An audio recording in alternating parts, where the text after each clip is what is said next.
Hello and welcome to this week's Rushed Rush through the weekly rushes. I have got my coffee ready to drink and I've also got a Pepsi Max. It's my tribute to the deer hunter. Oh, Jesus Christ. Anyway, welcome to all the latest weekly news in the world of movies and streaming. And so what have we got for you this week? Well, the first few stories aren't really about what's being made or about who's starring in what, but these are about controversy off screen and behind screen. So the first story is Johnny Depp and Amber Heard's ongoing, forever rolling, ever more expensive spat that seems to be going through every single court on the planet. So Johnny Depp and Amber Heard's $100 million legal war is going to be relaunching in a couple of months, or next month I think it is. His defamation, this is Johnny Depp's defamation battle with his ex-wife, which of course he lost one aspect of against the Sun in this country earlier last year, I believe. But of course this is becoming a really sort of unpalatable and unpleasant sort of airing of some of the most awful dirty laundry.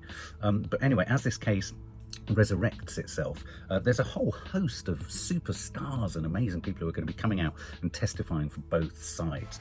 Some big names are going to basically be hitting a red carpet of sorts that isn't going to be there outside the courthouse. We've got actors like James Franco, although is James Franco really a reliable witness or testifier, given all of the stuff that went on with his acting school? So you've got James Franco, you've got Paul Bettany, you've got from WandaVision, you've got Elon Musk, and you've got representatives from the Walt Disney Corporation and from the Los Angeles Police Department. Paul Bettany, I don't know if you remember, who I have a lot of time for as an actor.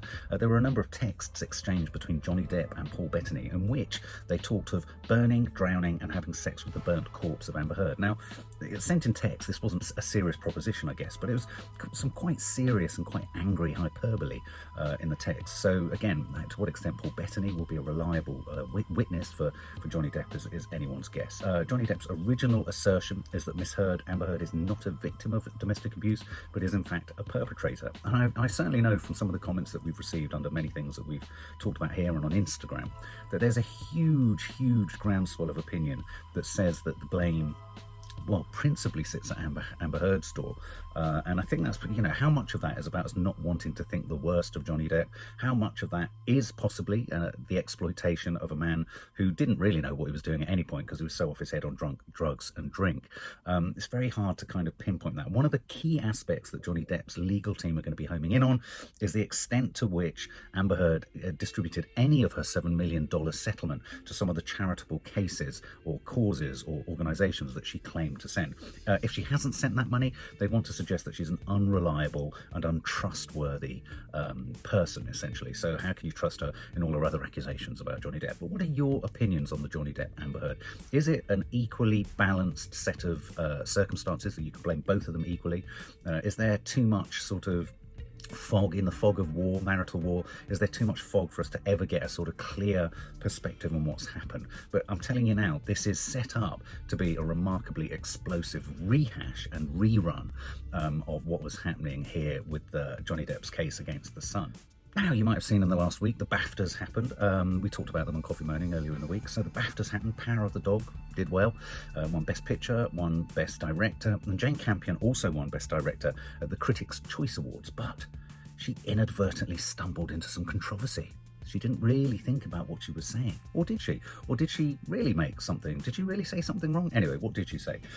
Jane Campion, she had to apologise this week to the Venus and Serena Williams, the Williams sisters, the tennis champions and sensational sportswomen. And upon winning her award, Jane Campion, the director of Power of the Dog, said this. Presumably Venus and Serena were there because of the film about their father's life, King Richard, starring Will Smith. This is what Jane Campion said. Venus and Serena, you're such marvels. However, you don't play against the guys like I have to. So you get what she's kind of saying. They play female tennis and they only play other women. And she's a director in a principally male-dominated world. And she has to play against more men. What she's saying is, in a sense, an accurate feminist description of the film industry. But I think by throwing Serena and Venus Williams' achievements under the bus, she kind of used the wrong analogy. Anyway, suffice it to say, she made an apology, and here's the apology. She said, "I made a thoughtless comment equating what I do in the film world with all that the Williams sisters have achieved. I did not intend to devalue these two legendary black women and world-class athletes. I love Serena and Venus. Their accomplishments are titanic and inspiring. I apologise and completely celebrate you." So there you go. I think, again, we always say about these things, it's about intention. I don't think her intention was wrong. I think she was trying to say something more about the film industry than she was actually wanting to throw shade over the Williams sisters' achievements.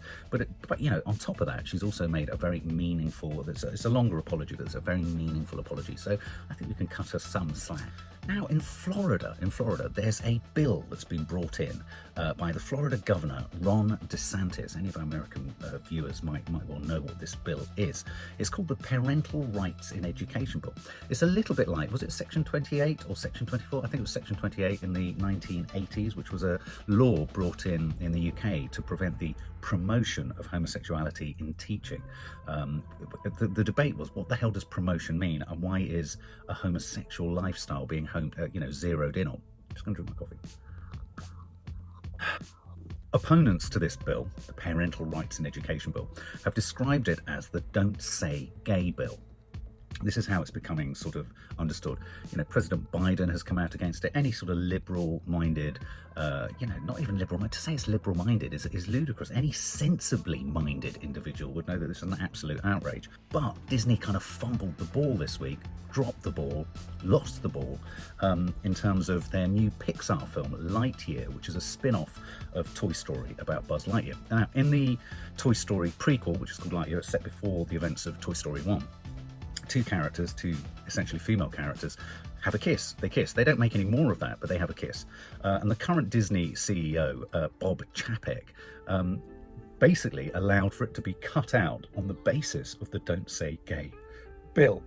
As a consequence, there has been huge protestations, huge fury, the largest voice in the room actually being Pixar themselves, saying this is ridiculous, don't pander to this law, don't pander to the rules. Be interesting to see when the bill becomes law, and if it becomes law, whether the film Lightyear in Florida will have to have its own cut if they deem a kiss within an animation for children between two same-sex characters to be a promotion of gayness. But the great thing is, Pixar protested, lots of other people protested at Disney, and Disney have now put the clip back in. But as I say, it'd be interesting to see how the film is exhibited in Florida and whether an exception is made for that. But Don't Say Gay Bill. The best kind of comparison is the Section 28 or Section 24, I can't remember what it was called, Section 28 law that was brought in when I was at school. We talked about Jussie Smollett last week, 150-day prison sentence for essentially beating himself up or getting two other people to beat him up for a certain amount of money. He had a very angry judge who sent him down for 150 days and then had a whole heap of other sort of probation and time and all that kind of stuff that was heaped on top. I read during the week that there were some really quite menacing and threatening messages sent to Smollett's family saying how he was going to be, beaten and abused and just sort of dealt with horribly simply because he's probably famous. Well, the defence team have sought to appeal, obviously, his sentence, and they then went to the court and said, look, given the longevity of the time to appeal his sentence, can we please have him released from prison? And essentially, he served less than a week, and he has walked from prison. Whilst in there just for the week, he was taken down to the psychiatric ward. And I don't know if you remember, when he was sentenced, he was left sort of screaming or shouting or protesting to the courtroom that he was in no way suicidal. And yet, at the same time, clearly there was cause for concern. Perhaps it was the threats of other prisoners, but he was taken down to the psychiatric ward. He had constant surveillance, and they were using cameras to keep an eye on him. He's been released. He made no comment. Obviously, it's until the appeal happens, but by all accounts, once the appeal has kind of got through, he would have spent his time in there. And I think probably due to the potential threat to his person, they've essentially released him until the results of the appeal. Sticking with Pixar, or returning to Pixar, their new film Turning Red, which I've seen advertised everywhere. We posted something about this on Instagram. I was really, really pleased, and a lot of parents are really pleased and are applauding and congratulating and championing the fact that Turning Red, essentially a coming-of-age story for a young 13-year-old girl, isn't afraid to tackle the concept of puberty in young girls, and more specifically, periods. She has this sort of blessing stroke curse that's put on her where she turns into a giant red panda when she feels things, you know, when she has sort of strong emotions or, you know, hormonal emotions, which, you know, reading around that, it's like premenstrual stress and, you know, the moment of puberty when the woman's body becomes something much more complicated.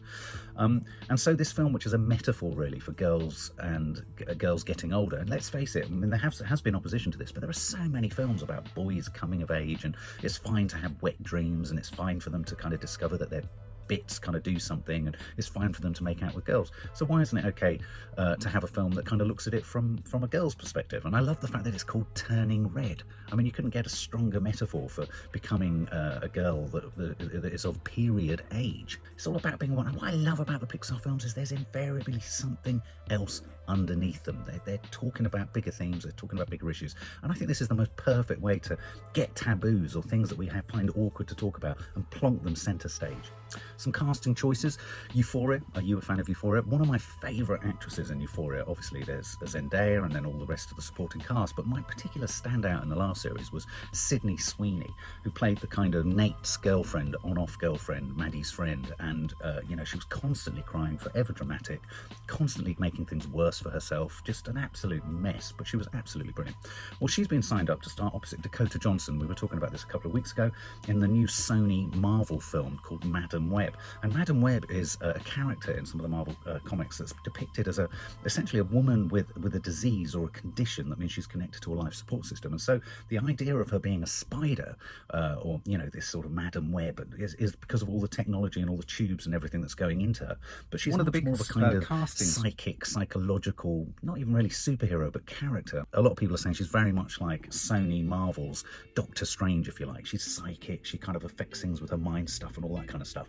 Well, Sydney Sweeney is going to co-star alongside Dakota Johnson in this. We're not quite sure what her role is, but I think she's a great character actor to place alongside another actress, Dakota Johnson, who I think is going from strength to strength. She was really good in the recent Lost Daughter. She's managing to put that 50 Shades of Grey way behind her now. And of course, Sony are coming off a bit of a home run, if you like. Spider-Man being the highest grossing film of 2021. I think it's the 6th or 5th highest grossing film of all time. They also had Venom, Let There Be Carnage came out, and in a couple of weeks they've got Morbius coming out starring Jared Leto. So they're a bit on the front foot, Sony Marvel. I think Marvel Studios, the main Marvel Studios, need to keep an eye on this. And talking of Morbius, the director of Morbius has talked about getting really scared because Jared Leto, the star, is renowned for his sort of immersive method style acting. For those of you who don't know who Jared Leto is, he's the weird chap in House of Gucci, one of the Guccis, but he's got all the prosthetics and a bald head. He was also the Oscar winner, Best Supporting Actor Oscar winner for Dallas Buyers Club, him and Matthew McConaughey. He played a transgender person who was dying of AIDS, essentially. The director of this film, Morbius, and Morbius is a scientist who's suffering from a rare blood disease, tries to cure himself, and in the process turns himself into this vampiric anti-hero who sucks blood and has to fight and battle probably his own urges. A bit Venom-like, I think, in that sort of, you know, they're good, Marvel, at creating these kind of superhero stroke arch villains, but they're all wrapped up into one.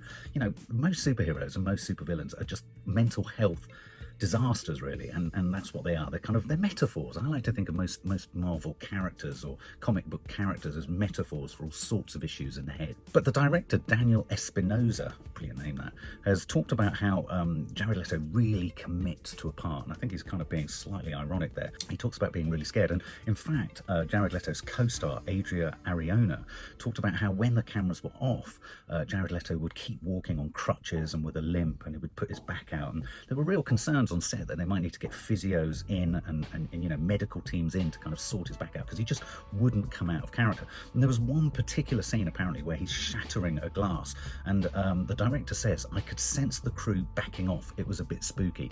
So it must be really difficult for a cast, mustn't it, when one of the actors just doesn't leave character, and especially when he's in the character of being a sort of blood-sucking, vampiric, kind of blood-poisoned lunatic. Imagine being on set with that. Imagine going to the catering truck and it's sitting opposite this lunatic Jared Leto and trying to eat your sausage roll. Jodie Comer, we all love Jodie Comer. Well, do we all love Jodie Comer? Maybe you don't love Jodie Comer. She was in that brilliant drama not that long ago, before Christmas, I think, about playing a person who worked in an old people's home, one of the carers, as COVID broke, and the horrors that people working in care homes had to go through. She was excellent in that, starring opposite Stephen Graham. She was also in Ridley Scott's recent The Last Duel. She was excellent in that. If you haven't watched that and you like sort of swords and armour and swashbuckly kind of stuff laced through with romance and lying and intrigue and jealousy and revenge, that's your film, and I think she's absolutely excellent in that. Well, Jodie Comer is going to be back on our screens in there. Only the second series, if you include all the Killing Eve series as one project. She's 4 series, I think, of Killing Eve. We kind of bailed out on series 2, but she's in a new series, or she'll be coming to a new series being made by HBO Max and those fabulous indie producers A24, and it's an adaptation of Jen Began's sex therapy novel. It's called Big Swiss, and I'll just read you the synopsis because it, as I say, it marks Comer's first series after Killing Eve. But Big Swiss, I think this sounds intriguing. Big Swiss follows a woman who, after starting a new life anonymously transcribing sex therapy sessions in New York, becomes fixated with one of the patients, leading to an obsessive, explosive relationship between the two. And Comer obviously stars as the Big Swiss. That sounds good, doesn't it? A little bit psychotic again, a little bit obsessive, a little bit kind of stalkerish. It allows her to access another chamber of her mind. I mean, I wonder if Jodie Comer herself is a bit of a lunatic, maybe, in a good way, J.J. Abrams, director of The Force Awakens, one of the Star Trek films. He's Super 8, he's kind of like almost become the new Spielberg. Anyway, he's got his production company, he makes lots of other stuff, produces lots of stuff. J.J. Abrams is producing a biopic of U2. He still hasn't found what he's looking for, or rather, actually, he has found what he's looking for, to quote a U2 song, ha ha ha. We don't know much about this other than it's going to be a biopic, yet another major band or musician or singer having their stories told. U2 are involved. I won't trot out the same thing. To what extent does it matter if they're involved? But what's interesting is that Anthony McCartan is writing, and Anthony McCartan wrote The Theory of Everything about Stephen Hawking. He also wrote The Darkest Hour, which was the film about Winston Churchill, played by Gary Oldman, for which he won the Oscar, and he also did the film The Two Popes, and he was also involved with Bohemian Rhapsody. So you're going to see a new U2 film coming out soon as well. I hope they managed to capture the sort of weirdness of Bono. I mean, he is a bit weird. And there's one big pressing question I really want to know about U2 is, why does he wear sunglasses everywhere? I mean, everywhere, inside, outside. Apparently he wears them in the bath and in the shower, and I wonder if when he takes them off, his eyes are like the eyes of a mole. And finally, I'm just putting this in because it's an indulgence for me. Gremlins. I loved Gremlins. Are you a fan of Gremlins? I love Gremlins. Gremlins 1, Gremlins 2. I've got Gremlins. I love Gremlins. I feel like I am a gremlin, but don't touch them with water late at night. The Mogwai and all of that. Well, HBO Max and Cartoon Network are going to be broadcasting soon a series called Gremlins Secrets of the Mogwai. And this is a prequel series. It's an animated series, so not quite the same. But you know what? Every now and then I fancy just accessing the child within, and I might watch this. It's a period piece set in 1920s Shanghai and reveals how a 10-year-old Sam, who becomes the future shop owner in the films that we all know, met the young Mogwai called Gizmo. Origin story for the Gremlins. Do you think there should be another Gremlins film? Do you think they should make another proper Gremlins film? Or is that too precious? Should that be left in the 80s like Back to the Future? And so that brings us to films of the week. What are the films of the week this week? It's a weird bunch. X is one of them. I'm trying to convince everyone here to go and see them. Me and Maddie, I think, reacted to the trailer for this. And this is a sort of tribute to the Grindhouse genre, the slasher movie, Texas Chainsaw Massacre and all that kind of stuff. But it sort of purports to be, or suggests that it's a bit of a kind of self-knowing pastiche, a bit meta in its kind of sending up and lampooning of the traditions and the genre's sort of expectations of a slasher horror film. It pivots around a bunch of actors heading off to a sort of old homestead that's owned by and run by a couple of old people, an old man and his old wife. They're all making a bit of an adult movie, so there's a bit of porn in there. That's the X. X marks the spot in terms of it being a porn film and being a horror film. And as they're making the film, ghouly, horrible things happen. Ghoulies happen probably as well, but it all pivots around the old people on the farm. So you are going to get about a bit of that Texas Chainsaw Massacre stuff, but I also think it's going to be a bit knowing. Whether it's not as knowing as we'd like it to be, I don't know. But if you fancy a bit of a stupid Friday or Saturday night, roaring with laughter, being scared, that's your film. The other film of the week, which I have to confess I don't fancy at all, is called Phantom of the Opera. It's another one of those sort of, it's almost like a sort of flat pack British movie, which has been kind of ticked every single box of all the right things to tick. It stars Mark Rylance, and he's supported by Rhys Ifans, and there's also Sally Hawkins in there. I have to say, I'm not a big Sally Hawkins fan, and I have to say, since Mark Rylance has been on the big screen, I think he's become a bit weird. I thought he was really weird in Don't Look Now. Even when he's meant to be weird, he's a bit weirder than he should be. This is the story, or the true story, of Maurice Flitcroft, who was an amateur golfer, not very good, entered himself into the Open, and it charts, you know, it's a real rags to riches. It's kind of like, you know, it's that classic British thing of could we, what if, Eddie the Eagle style, our ordinary man does extraordinary thing, and we all love him all the more for it. I'm sounding a bit jaded and a bit sort of, I get a bit tired of these sorts of films. I just feel we have so many of them, and they're all the same format, retold and retold and retold. But if you fancy a bit of light-hearted, very gentle filmmaking, British filmmaking, that's probably your best bet. And finally, for the arty ones out there, for the lovers of foreign cinema and all that kind of stuff, there's a movie out this week called Paris 13th District. And this sounds like a sort of, it's a French film, it's black and white classic, like the French New Wave films of the 60s and early 70s. And this is kind of like a highbrow dating film, or it's a film about sex, lots of it, people doing it, people talking about it, people smoking cigarettes after it. I mean, let's face it, the French are pretty good at it, although they're quite a conservative country, which I always find kind of odd. And yet they have mistresses and all that kind of stuff. So I think this will be a black and white bonkers bonking fest. It's an 18 certificate, so if you fancy a bit of a risque night out along the lines of 50 Shades of Grey with your other half, I think that's the film for you. And you can come out and kind of say, yeah, but it's art house cinema. And so there you have this week's rushed rush through the weekly rushes. I've drunk my coffee, and now I'm going to crack on with my Pepsi Max. For more film and family fun, don't forget to click the subscribe button and make sure to click the bell to never miss an update.